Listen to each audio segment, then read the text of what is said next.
का समय था। कासगंज गांव में सन्नाटा पसरा हुआ था। तभी एक घर की दीवार के सहारे 3 लोग मुंह पर कपड़ा बांधे हुए कूद गए।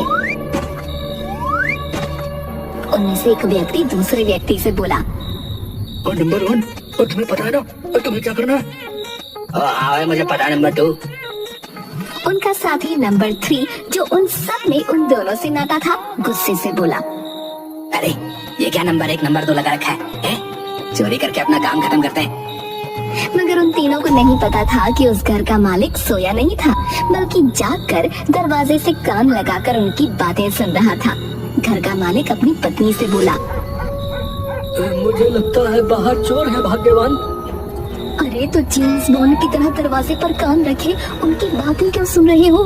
क्या घर में चोरी होने का इंतजार कर रहे हो? दरवाजा खोलकर चिल्लाओ। मकान मालिक ने तुरंत दरवाजा खोल दिया और सामने खड़े हुए तीसरे नकाबपोश को देखकर चिल्लाते हुए बोला, अरे गबरू तू तो अब दिन दहाड़े घरों में घुसकर चोरियां भी करने लगा। ये सुनकर गबरू ने अपने चेहरे से नकाब हटा लिया और अपने दोनों साथियों से बोला, अरे मैंने कहा था ना कि नंबर 1 नंबर 2 नाम से कुछ नहीं होगा संपत और कपटा। इस घर के मकान मालिक को कैसे पता मेरे बारे में? वो इसलिए क्योंकि सारे कासगंज में तुम ही इतने छोटे हो, लेकिन तुमने ये स्वयं बता दिया कि तुम्हारे साथ चोरी करने संपत और कपटा आए हैं। मकान मालिक की बात सुनकर संपत चिल्लाते हुए कपटा और गबरू से बोला, अबे देखते क्या हो, अबे अपनी जान बचाकर भागो। कुछ ही देर में ये चिल्लाएगा और सारा कासगंज इकट्ठा हो जाएगा और मार मार कर फिर हमारा भर्ता बना दिया जाएगा। बे संपत, कपटा और गबरू दौड़ते हुए वहाँ से भागने लगे। सारी गांव में जगार हो गई। गबरू भागता हुआ बोला, अरे यार लगता है सारे गांव वाले जाग गए। वे अबे भागते रहो गबरू, अगर कहीं पकड़े गए तो आज खैर नहीं बे। अरे लेकिन हम भाग कर जाएंगे कहाँ बे? अबे टेंशन मत ले, अबे अपन है ना, अपन एक ठिकाना जानता है बिड़ू। यहाँ से कुछ दूर एक खंडर जैसा कुछ बना हुआ है, अपन वहाँ जाकर छुप जाएंगे। उस खंडहर के अंदर कोई डर के मारे नहीं जाता। कहते हैं कि उस खंडहर में भूत रहते हैं, समझे? अबे ओ गोबर गबरू, हमें भूत प्रेतों के चक्कर में क्यों फंसा रहा है बे? गबरू कहीं क्या बे? अबे पागल हो गया क्या तू? अबे सुन लो, तुम दोनों से बड़ा भूत इस संसार में कोई नहीं, समझे? कुछ ही देर में वो तीनों एक खंडहर के सामने खड़े हुए थे। अबे अंदर चलते, मैंने कहा था गाँव वाले खंडहर के अंदर नहीं आते। इसका मतलब ये नहीं है कि वो खंडहर के बाहर नहीं आते। गबरू की बात सुनकर वो दोनों तुरंत खंडहर के अंदर घुस गए। गबरू खंडहर के अंदर तो बहुत ही अंधेरा है। अबे तो तुझे क्या लगता है कि हम तीनों भागकर किसी 5 स्टार होटल में आए क्या? जो यहाँ पर बत्तियां जल रही होंगी वे। तभी कपटा की नजर झाड़ियों में पड़े हुए एक चिराग पर पड़ी जो रंग बिरंगी किरणों से जगमगा रहा था। गबरू वहाँ देख, सामने कुछ पड़ा हुआ है जो अंधेरे में चमक रहा है। गबरू की नजर जैसे ही उस पर पड़ी तो वो गहरी सोच में डूबते हुए बोला, अबे मुझे तो ये अलादीन का चिराग लगता है बे। इतना बोलकर गबरू ने उस चिराग को उठा लिया और उन दोनों की ओर देखकर बोला, अबे क्या बोलते हो बे तुम दोनों बे? अबे क्या चिराग को घिस दूं? हो सकता है कि इसमें से कोई जिन बाहर निकल कर भागा जाए और हम तीनों रातों रात अमीर बन जाएं बे। अबे नहीं गबरू बे, अभी नहीं, अभी मुझे बहुत डर लग रहा है, समझे? एक काम करते हैं, सुबह होने का इंतजार करते हैं, तब तक गांव वाले भी यहाँ से चले जाएंगे।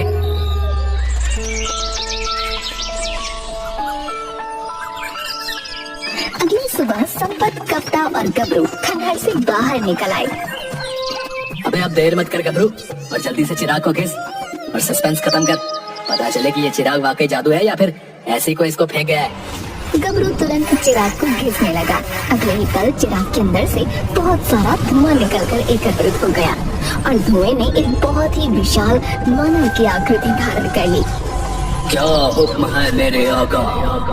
गबरू खुशी से चीखता हुआ बोला, अबे ये तो वाकई अलादीन का चिराग निकला है। अबे अब मुझे अमीर होने से कोई नहीं रोक सकता है। अबे कौन है तुम?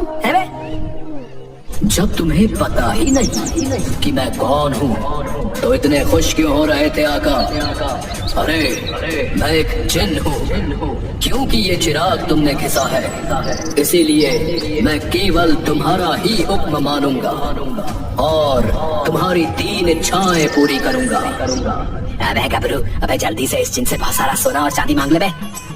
अरे सोना और चांदी अगर बाजार में बेचने जाएंगे तो पकड़े जाएंगे, समझे? ज्यादा हीरो बन रहे हो है। वैसे भी हम सब चोर के नाम से प्रसिद्ध हो चुके हैं। एक काम कर, इससे बहुत सारा कैश मांग ले, कैश है। तुम दोनों अपनी बकवास बंद करो।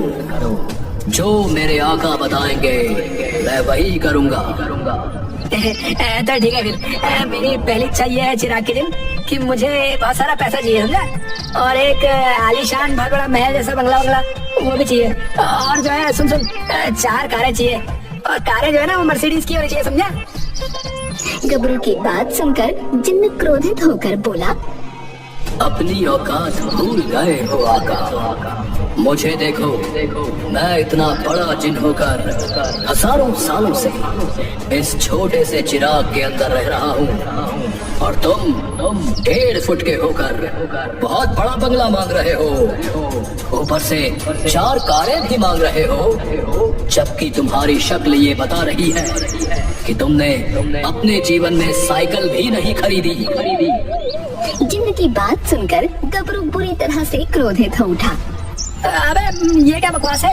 अबे तुम वाकई कोई जिन हो कि नहीं हो? अबे हाँ, मैं वाकई जिन ही हूँ, क्योंकि तुम अपनी पहली इच्छा बता चुके हो, जो कि तुम्हारी औकात से बहुत ज्यादा बड़ी है। इसलिए मैं तुम्हारी इच्छा पूरी नहीं कर सकता। अब तुम कल दोबारा चिराग घिसना, तब तक मैं सोने जा रहा हूँ। इतना बोलकर जिन्न फिर से धुएं के रूप में आकर चिराग के अंदर समा गया।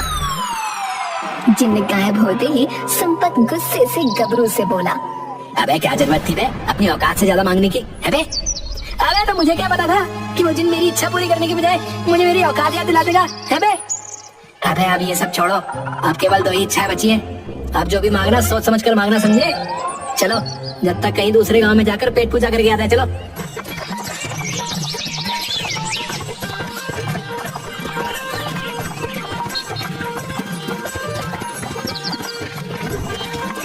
संपत, कप्ता और गबरू तीनों एक ढाबे पर जाकर बैठ गए। संपत गबरू से बोला, तो क्या सोचा बे गबरू, जिनसे आप दूसरी इच्छा क्या मांगोगे? गबरू बहुत गहरी सोच में डूबते हुए बोला, अबे मेरा ख्याल है कि जिनसे कुछ नया मांगते हैं, समझे? देखो, हमने अब तक कासगंज में जितने भी लोगों को टोपी पहनाई है ना, और चोरियां वोरियां की है, कासगंज के लोग हमारी सारी चोरियां भूल जाएं और केवल हमारी अच्छाई याद करें, ऐसा मांग लेते हैं। अबे अच्छाई हमने कभी कोई की है बे? बस हमारी की हुई चोरियों को ही भूल जाए, यही काफी है। और हाँ, जब कासगंज के लोग हमारी की हुई सारी चोरियां भूल जाएंगे, तब हम फिर से चोरियां शुरू कर देंगे गबरू। अबे ये परफेक्ट आइडिया यार। हाँ। वो तीनों बेसब्री से कल का इंतजार करने लगे।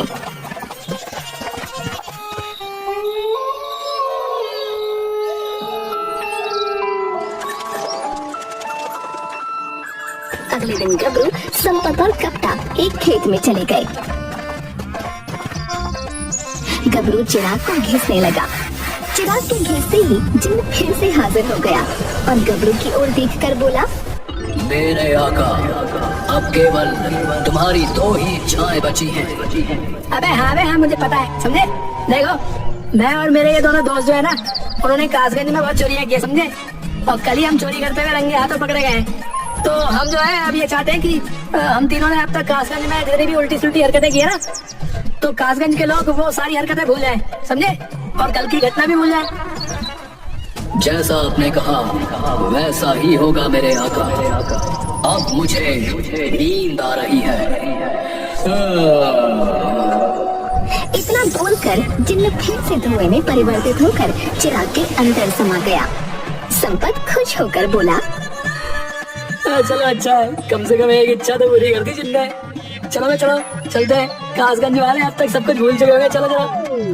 वो तीनों कासगंज की ओर चले गए।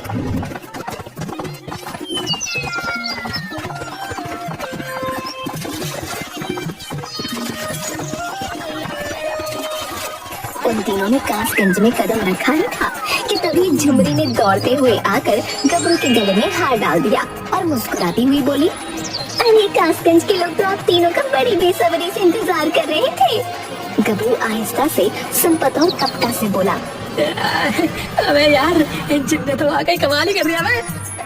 हाँ गबरू, कल से चोरी करना फिर से शुरू कर देंगे। चलो जल्दी से मेरे घर पर। मेरे पिता और इस गांव के मुखिया ने तुम तीनों के लिए ढेर सारे व्यंजन बनवाए हैं। तुम तीनों गांव के सबसे अच्छे और सुंदर नौजवान जो हो। संपत, कप्ता और गबरू खुश होकर झुमरी के साथ कासगंज के मुखिया के घर चले गए। मगर जैसे ही वो घर पर गए तभी गांव वाले हाथ में डंडे पकड़े हुए वहां पर एकत्रित हो गए। गांव के लोगों के हाथों में डंडा देखकर गबरू मुखिया से बोला, अरे मुखिया जी, जोरी तो बता रही थी कि आपने हमारी दावत की है, फिर ये गांव वाले यहाँ डंडा लेकर क्यों खड़े हुए हैं? वो इसलिए कि कल तुम तीनों जो है यहाँ पर जो कारनामा करके गए हो ना, उससे आसपास के गांव में कासगंज का सर शर्म से झुक गया है। चोर कहीं के। अरे देखते क्या हो, मारो इन तीनों को, मारो।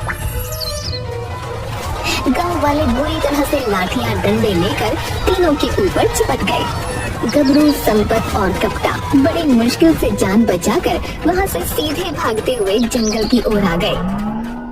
अबे ये अलादीन का चिराग है, हमारे लिए कोई मुसीबत का चिराग है। अबे मेरी भी कुछ समझ में नहीं आ रहा बे। अरे उस जिन को दोबारा बुला और पूछ के हमारी दूसरी इच्छा पूरी की हुई। अबे ये काम तो अब अगले दिन ही हो सकता, समझा? वो तीनों बेसब्री से कल का इंतजार करने लगे।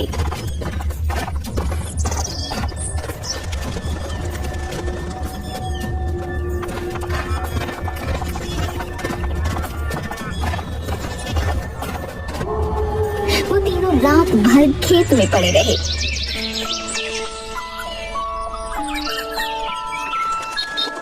अगली सुबह गबरू फिर से चिराग खींचने लगा।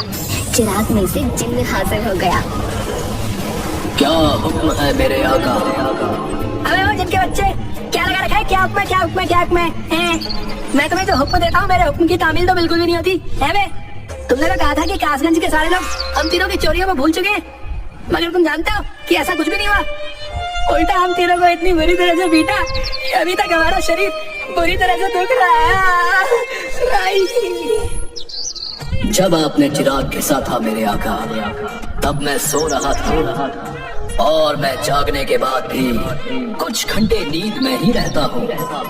हो सकता है मैंने नींद में कह दिया, मुझे याद नहीं। लेकिन क्योंकि तुम अपनी दो इच्छाएं मांग चुके हो, अब तुम्हारे पास केवल आखिरी इच्छा ही बची है। जल्दी बोलो, तुम्हारी आखिरी इच्छा क्या है? गबरू डरते हुए अपने दोनों दोस्तों की ओर देखने लगा। संपत डरते हुए गबरू से बोला, अरे मैं कहता हूँ इससे कोई इच्छा भी मत मांग, ये हमें फिर भी मुसीबत में फंसवा देगा, बता रहा हूँ।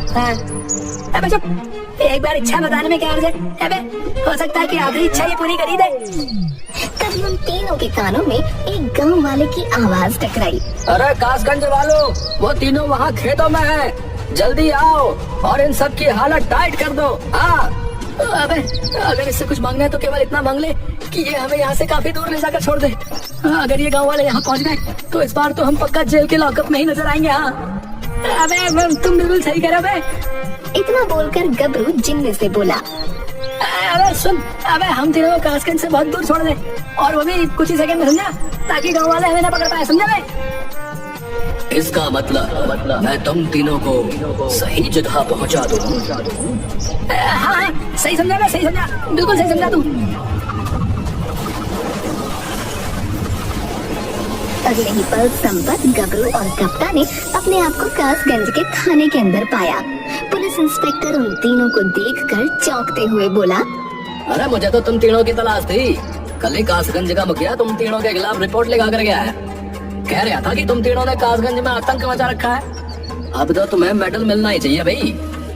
अरे हवलदार, अरे देखते क्या हो, इन तीनों को हवालात के अंदर बंद कर दो। हवलदार ने उन तीनों को धक्के देकर हवालात के अंदर बंद कर दिया। तभी वो जिन्न वहाँ पर फिर से हाजिर हो गया। मैंने अपना काम पूरा कर दिया है। गबरू गुस्से से जिन्न से बोला, अबे क्या खाक पूरा कर दिया रे? तूने तो हमें पुलिस लॉकअप में डलवा दिया। अबे आज तक हमें पुलिस पकड़ नहीं पाई थी, समझा? वो क्या है कि मैं आपको बताना भूल गया कि मैं एक साधारण जिन्न हूँ। हजारों साल पहले इसी बात से क्रोधित होकर एक साधु महाराज ने मुझे इस चिराग के अंदर कैद कर दिया था। मुझ में कोई जादुई शक्तियां नहीं थी। अरे क्या बोल रहा है? इसका मतलब तू अलादीन का चिराग नहीं है क्या? नहीं, उन साधु महाराज ने कहा था कि भविष्य में 3 मूर्ख तुझसे उल्टी सीधी वस्तुएं मांगेंगे जो कि तू पूरी नहीं कर पाएगा।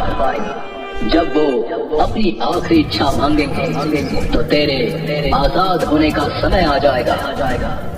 अब मैं तो जा रहा हूँ दोबारा सोने के लिए। अब केवल तुम्हारे हाथ में ये चिराग है, इसे देखते रहना और मुझे कभी नहीं भूलना। इतना बोलकर जिन्न वहाँ से गायब हो गया। शंकर, कप्तान और गबरू थाने में बेहोश हो गए।